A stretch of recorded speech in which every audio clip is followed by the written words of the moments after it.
గత నెల రోజుల నుంచి రాజ్ తరుణ్ లావణ్యల ప్రేమ వ్యవహారం సోషల్ మీడియాలో హాట్ టాపిక్ గా నిలుస్తోంది. ప్రస్తుతం 2 తెలుగు రాష్ట్రాల్లో ఈ న్యూస్ సంచలనంగా మారింది. ప్రేయసి లావణ్యతో మరి ప్రూఫ్ తో సహా రోజుకో నిజం బయట పెడుతూ రాజ్ తరుణ్ కి చుక్కలు చూపిస్తోంది. తిరగబడ్డ స్వామి మూవీ ప్రమోషన్ లో భాగంగా రాజ్ ని లావణ్య గురించి ప్రశ్నల మీద ప్రశ్నలు అడిగి హీరోకి తెగ చిరాకు తెప్పించేశారు.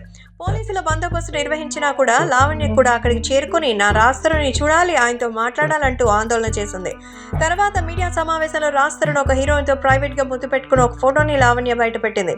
ఈ ఇష్యూ జరిగినప్పటి నుంచి ఇన్ని డేస్ బయట రాని తరుణ్ కనిపించి లావణ్య మీద ఫుల్ ఫైర్ అయ్యారు. దీంతో కొంతమంది లావణ్యకు మద్దతు పలకగా మరికొంతమంది ఆమెకు ఆపోజిట్ గా మాట్లాడారు.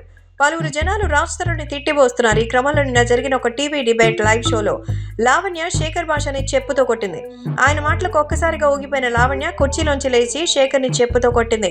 చెప్పుతో కొట్టిన లావణ్యను శేఖర్ భాష చేయితో నెట్టేశారు. దీనికి సంబంధించిన వీడియో నెట్టింట్లో వైరల్ అవుతోంది.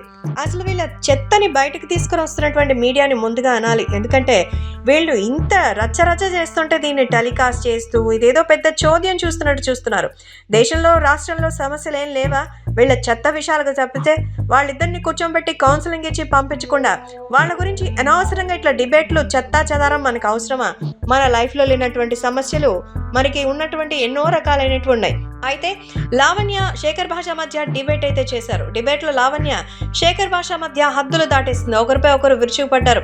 లావణ్య శేఖర్ భాషపై సంచలన ఆరోపణలు చేస్తుంది. లావణ్య చిన్నపిల్లలకి డ్రగ్స్ అలవాటు చేస్తుందని, బలవంతంగానే వాళ్ళు డ్రగ్స్ తీసుకునేలా ప్రోత్సహిస్తుందని ఆయన చెప్పారు.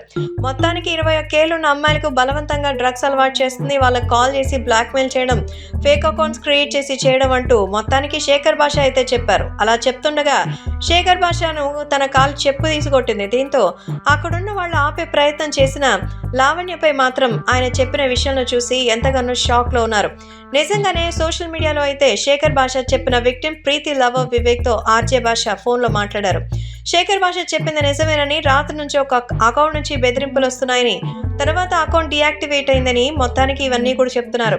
మొత్తానికి ఇవన్నీ చెప్తుంటే మీడియా మీదనే కోపం వస్తుందని మరికొంతమంది చెప్తున్నారు.